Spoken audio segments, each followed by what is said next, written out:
सभी दोस्तों को मेरा नमस्कार। मैं अंकित उरेती आपका स्वागत करता हूं हमारे यूट्यूब चैनल एग्ज़ाम वे पे। तो जैसा आपको पता ही है कि जो आगामी हमारे पेपर होने वाले हैं यूके पीएससी के द्वारा, जिसमें आरओ आरओ एसआई और अपर लोअर पीसीएस के जो भी नोटिफिकेशन आने वाले हैं, उसमें जो चेंजेस जो उसमें थोड़ा बहुत उसमें क्या करा गया कि इस बार मैथ्स को थोड़ा वेटेज बढ़ा दिया गया है आरओ और एसआई में।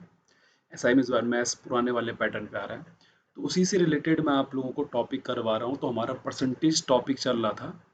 इसमें जो थ्योरी थी, जो कॉन्सेप्ट है परसेंटेज के, वो मैंने आपको करवा दिए हैं। अब मैं यहाँ पे आपको प्रैक्टिस करवा रहा हूँ। तो ये पहला सेशन है प्रैक्टिस का। उम्मीद करता हूँ कि आपको ये पसंद आएगा। इसकी पीडीएफ आपको टेलीग्राम पे मिल जाएगी और टेलीग्राम का लिंक जो है डिस्क्रिप्शन बॉक्स में मैंने आप लोगों को दिया हुआ है। और साथ ही पूरा सॉल्यूशन की भी इसमें आपको क्या पीडीएफ मिलेगी, और साथ ही प्रैक्टिस पीडीएफ तो आपको मिलती ही रहती है। तो चलिए शुरू करते हैं। तो पहला सवाल वो आपसे कह रहा है कि राम की जो इनकम है भाई महीने की, वो क्या है, 20,000 है। और उस 20,000 में वो 16,000 तो क्या कर दे रहा है, खर्च कर दे रहा है। तो कह रहा है कि इफ अगर उसकी इनकम बढ़ जाए 10% और खर्च कितना बढ़ जाए 15%, तो उसका जो सेविंग का नेट चेंज है भाई पर मंथ, वो कितना घटेगा बढ़ेगा। तो आपको पता है कि जो इनकम होता है भाई, वो होता है एक्सपेंडिचर प्लस सेविंग। मतलब जो आपकी इनकम होती है उसमें आपका खर्च होता है और क्या होता है भाई, बचत।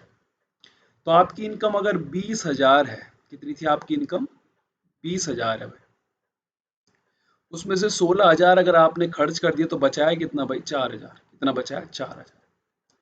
अब ये अगर 10% बढ़ रहा है तो 20,000 का 10% 2,000 हुआ, मतलब ये कितना बन गया भाई, 22,000। अब ये अगर 22,000 बन चुका है तो वो कह रहा है कि जो व्यय है वो 15%। तो 15% कितना होगा, देखो इसका 10% 1600, 5% 800, मतलब कितना हो गया 2400। तो अगर ये 2400 बढ़ेगा तो ये बन जाएगा 18,000, कितना भाई, 400। तो इसको इसमें से माइनस करोगे जवाब, तो कितना बन जाएगा, ये 3600, है ना।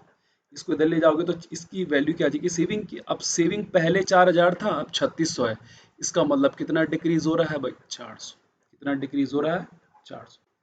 तो इस बेस पे बहुत सारे सवाल आते हैं। आपको पीडीएफ अवेलेबल करा दी जाएगी अभी, और जितने सवाल आप लोग ट्राई कर सकते हैं अपनी प्रैक्टिस करते रहा कर। अगला क्वेश्चन देखिए, वो कह रहा है कि एक घर की वर्तमान कीमत कितनी है भाई, 46,40,000 है। और यदि इसके मूल्य पर 5%, तो 3 वर्षों के बाद घर का मूल्य क्या होगा, मतलब 5 की दर से क्या हो रहा है, घट रहा है। अब ध्यान देने वाली बात देखिए क्या है, और कोशिश करिए कि कैसे आप लोग इसको सॉल्यूशन बड़े आराम से कर सकते हैं। तो 5, इसको मैं रेशियो मेथड से करूंगा, जो मेथड मैंने आपको पहले बताया है। तो किस तरह से, देखो 5% का मतलब होता है मेरा क्या भाई, 1/20। तो जिन लोगों को ये वीडियो पहली बार देख रहे होंगे वो रेशियो मेथड देख लेना कि मैंने कैसे करा था, ठीक है। तो 20 का क्या हो गया भाई, 19, क्योंकि 3 बार घट रहा है करके ना, 3 साल के, तो फिर 20 का 19, और यहाँ पे 20 का क्या हो जाएगा भाई, 19। तो आपको पता है कि ये कितना हो जाएगा, यहाँ पे 8,000 हो गया ये। और यहाँ पे ये 19 कितनी बार है भाई, 3 बार क्या है भाई, मल्टीप्लाई है 19 का, ठीक है। अब ध्यान से देखना मेरी बात को, देखो इस 8,000 की वैल्यू मुझे कितनी दे रखी है, 8,000 की वैल्यू कितनी दे रखी है, 464। और ये भाई इतने जीरो लग गए, 4। तो ये 3 जीरो कट गए। और जब आप इसको काटोगे इससे तो ये कितनी बार कटेगा भाई, 8 पंजे 40 और 8 अठे 64, ठीक है, 580। अब देखिए आपने ऐसे सवाल ऑप्शन से करने, किससे करना है आपने, ऑप्शन से। तो अगर मैं बात करूं यहाँ पे, तो आपको पता है कि यहाँ पे अगर मैं बात करूं इसको मल्टीप्लाई की, तो ये 361 इंटू कितना आ गया, 19 आ गया। तो यहाँ पे 9 एकम 9, और यहाँ पे क्या है भाई, 8 है। तो अगर मैं 580 का मल्टीप्लाई करूँ किसके साथ में, 361 इंटू 19 के साथ में, तो आपको पता है कि 9 एकम 9, और 9 से को 9 अठे 72 का कितना आ गया, 2। आ जाएगा, नहीं आ जाएगा, बड़े आराम से। और ऑप्शन में देखिए 2 किसके आसपास है, किसके आसपास, एक ये इसके और इसके है भाई, क्योंकि जीरो भी है ना इसके पास में, तो यूनिट डिजिट के बाद में 10 डिजिट पे 2 आ गया। तो ये 2 ऑप्शन तो वैसे भी आपके क्या हो गए भाई, कट गए, ठीक है, ये 2 ऑप्शन आपके कट गए। अब एक बात बताइए अगर मैं इसको मल्टीप्लाई करूँ, देखो 19 छके कितना होगा मेरे पास में, 19 छके कितना होगा मेरे पास में,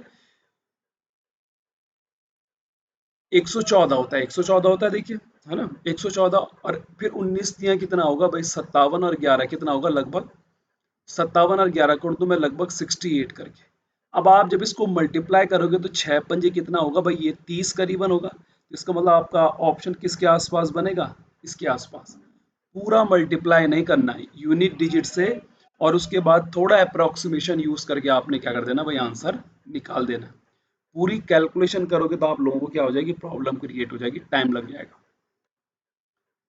नेक्स्ट क्वेश्चन देखिए, वो कह रहा है कि एक ब्लूटूथ ईयरफोन है जिसका प्राइस कितना बढ़ गया भाई, 12%, और उसका सेल कितना रिड्यूस हो गया, 20%। तो कह रहा है रेवेन्यू में क्या फर्क पड़ेगा। तो देखो रेवेन्यू जो होता है आपका, वो होता है आपका कि भाई जो आपके पास में जो प्राइस होगा और जितने की आपने क्या करी होगी, सेल करी होगी। अब इन दोनों का अगर मल्टीप्लाई है तो ये भाई साहब 12% बढ़ रहे हैं, और ये जो बिक्री है, जो सेल है, ये कितनी कम हो रही है भाई, 20%। तो आपको मैंने ये सवाल करवाया कि इस पे क्या लग जाएगा सीधे भाई, a plus B, A B by 100 लगाओगे तो 12 माइनस का 20, और माइनस कितना भाई, 240/100। तो यहाँ पे से ये कितना आ जाएगा, -10, और माइनस का 2.4, मतलब कितना आ जाएगा लगभग आपका, सॉरी यहाँ पे से 8 आएगा, ये, हाँ 8। तो 8 और 2 कितना, इसका मतलब कितने का डिक्रीमेंट हो रहा है भाई, 10.4 का डिक्रीमेंट हो रहा है। तो ये सवाल पहले करवा चुका हूँ आप लोगों को, ठीक है। अगला सवाल वो लिख रहा है आपसे कि एक सरकारी कर्मचारी अपनी आय का 76% खर्च करता है। वही सवाल है, देखिए इनकम को अगर आपने 100 मान लिया और उसने 76% अगर क्या कर दिया, खर्च कर दिया, तो आपको पता है कि सेविंग कितनी होगी भाई, 24। अब सेविंग अगर 24 हुई तो वो कह रहा है कि आय कितनी बढ़ गई भाई, 114 हो गई, 14% बढ़ गए। अब अगर ये 14% बढ़ गया तो उसके व्यय में, उसका व्यय मतलब ये एक्सपेंडिचर कितना बढ़ा, 10% के आगे बढ़ गया। 10% मतलब बोलो तो 7.6, 7.6 बोले तो कितना हो गया भाई, ये आपके पास में 83.6। अब 83.6 यहाँ पे आपको सेविंग निकालने, इसको उधर ले जाओगे तो माइनस करके कितना आएगा आपका, लगभग ये 24 हो गया, और 6 30.4 कितना आ जाएगा, 30.4। तो 24 कितना हो जा रहा है सेविंग, 30.4 हो जा रहा है। इसका मतलब कितना बढ़ रहा है, 6.4 बढ़ रहा है, और किस में बढ़ रहा है, 24 में, और इनटू क्या हो जाएगा आपका 100। थोड़ा सा इसको करेंगे तो देखो, 8 हटे और 8 तियाँ 24, और 3 से इस 80 को डिवाइड करोगे क्योंकि जीरो से पॉइंट हट जाएगा, तो 26.26 तियाँ कितना होता है भाई आपका, 78 होता है। तो आंसर कितना आ जाएगा आपका, 26.67 जो है आपका सेविंग इंक्रीज हो रही है। पांचवा सवाल देखिए क्या कह रहा है, बड़ा अच्छा सा सवाल है ये। एक संख्या के मूल्य में हमने अगर 5% की वृद्धि करी और फिर उसको 15% घटा दिया, तो जो घटाने और बढ़ने के बाद में जो वैल्यू मिली है उसके बीच का डिफरेंस कितना है, 9 है। तो कुछ नहीं, आप इस परसेंटेज का डिफरेंस करोगे तो ये 5 जो है किस में है, प्लस में, क्योंकि वृद्धि हो रही है, और ये घट रहा है तो ये किस में है, माइनस में। तो जब डिफरेंस करते हैं तो बड़े से जब छोटा घटेगा तो इसका साइन क्या बन जाएगा, प्लस। इसका मतलब 20% किसके बराबर दे रखा आपको, 9 के बराबर। और मैंने कहा है कि कोई भी नंबर जो होता है इनिशियली वो 100% होता है। तो यहाँ 5 का मल्टीप्लाई और यहाँ भी किसका, 5 का। 5 का मल्टीप्लाई इसलिए करा क्योंकि वो नंबर 100% होगा 100% बनाने के लिए। तो 9 पंजे कितना आ गया आपके पास में, 45। ठीक है। अगला सवाल देखिए, छठे सवाल पे यहाँ पे ये गलत हो रखा, वो कह रहा कि कुछ छात्र हैं भाई, जो छात्र हैं उसमें से 20% अंग्रेजी में फेल हुए, 60 किस में फेल हुए, गणित में, और 15% क्या, दोनों में। इस सवाल में यहाँ फोकस करना पड़ता है। जब भी आपको ये दिया रहता है तो आप समझ जाओ कि आपके पास में क्या बनने, एक वेन डायग्राम बनने वाला है। तो सबसे पहले देखो कि इन दोनों में कॉमन कितने फेल हो रहे हैं भाई, 15। तो 15 अगर कॉमन फेल हो रहा है तो 15 वाले में से 20 अंग्रेजी में हो रहे होंगे, तो इसका मतलब अकेले सिर्फ अंग्रेजी में कितने होंगे, 5, क्योंकि तभी तो जाकर के टोटल 20 बनेगा। और 15% अगर गणित में पहले ही फेल हो चुके हैं दोनों में, बोथ में, तो इसका मतलब इस पे कितना होगा भाई, 45, तभी तो क्या बनेगा, 60। तो अब इन सब फेल को जोड़ोगे आप तो 45 + 15 60, और कितना आ जाएगा आपका, 65%। इसका मतलब फेल हो रहा है। तो आपको पता है कि स्टूडेंट तो 100% होंगे, तो 100 में से 65 जाएगा, कितना बच जाएगा आपका, 30%। अगला क्वेश्चन, ये सवाल आपके पेपर में बहुत बार रिपीट होता है और इसके आने के चांसेस बहुत होते हैं, और ये कॉन्सेप्ट है हमारा 100% वाला, एक लाइन का सवाल है। कोई भी क्वांटिटी अगर कोई आदमी खरीदता है तो वो 100% होता है। तो वो कह रहे हैं कि 25% जब प्याज की कीमत बढ़ी तो 200 रुपए में जो महिला रही होगी वो जितना खरीदती थी अब क्या कम खरीदेगी। एक बड़ा सा सिंपल सा कॉन्सेप्ट है कि अगर रेट बढ़ेगा तो आदमी को इसका मतलब पहले से क्वांटिटी क्या मिलेगी भाई, कम मिलेगी। तो आपको दिख रहा होगा कि ये 5 किलो कम कम हुआ जब 25% की क्या हुई है, वृद्धि हुई है। तो इसका मतलब 25% किसके बराबर है मेरे भाई, 5 किलो की। किसके बराबर है, 5 किलो। और आपको पता है कि जो मैंने क्वांटिटी ली होगी वो 100% रही होगी। तो इसका मतलब 25 को 100 बनाने के लिए यहाँ 4 का, तो यहाँ भी किसका, 4 का। तो 100% पे कितना आ गया, 20। इसका मतलब है कि जब 25% कम हुआ तो उन भाई साहब ने कितना ले लिया, 20 kg लिया। इसका मतलब ये क्या है, रिड्यूस्ड प्राइस है, मतलब सॉरी इंक्रीज प्राइस, जब प्राइस बढ़ गया तो तब उसने इतना लिया। इसका मतलब पहले कितना ले रहा होगा, अगर आप 5 kg कम ले रहे हो तो पहले 5 kg ज्यादा, मतलब कितना ले रहा होगा, 25 kg। पर वो तो मुझे ये कह रहा है कि मुझे इंक्रीज्ड प्राइस निकालना ओनियन पर केजी का, तो बढ़ा हुआ प्राइस कौन सा वाला है भाई, ये वाला। तो 200 रुपये में अगर मैंने 20 kg खरीदा है तो इसका मतलब कि मैंने कितना खरीदा है भाई, 10 रुपये पर केजी खरीदा है। ठीक है, बस। अगर वो आपसे कहता कि इनिशियली कितना पर केजी था, मतलब शुरुआत में कितना था, इनिशियली कितना था, तब कितना करते भाई, 200 बटे कितना करते, 25 करते, तब कितना आ जाता आपका, 8 आ जाता। ठीक है। और आज का ये लास्ट सवाल है, आपको ऐसी 2-4 सेशन प्रैक्टिस के करवाऊंगा मैं, और उसके बाद आप लोगों को पीडीएफ दे दी जाएगी टेलीग्राम पे। ठीक है।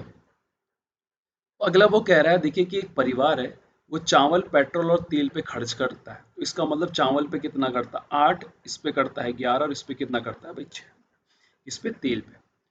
और उसकी जो कीमतें हैं वो 10%, 20% और 30% बढ़ जाता है। तो कैसे करना आपने, देखिए इन सवालों करने का तरीका सीख लीजिए। 10% कितना होगा 8 का भाई, 0.8। ठीक है, 10%। 20% 11 का कितना होगा भाई, 2.2। हुआ कि नहीं हुआ। और 6 का 30% कितना होगा भाई, 1.8। इसका मतलब उसने टोटल कितना प्रॉफिट कमाया, देखो 2.2 प्लस 1.8 हुआ आपका कितना भाई, 4। और यहाँ पे 0.8, इसका मतलब 4.8 कमाया उसने कितने पे, 8 और 6 भाई 14, और 14 और 11 कितना भाई, 25 इंटू कितना भाई, 100।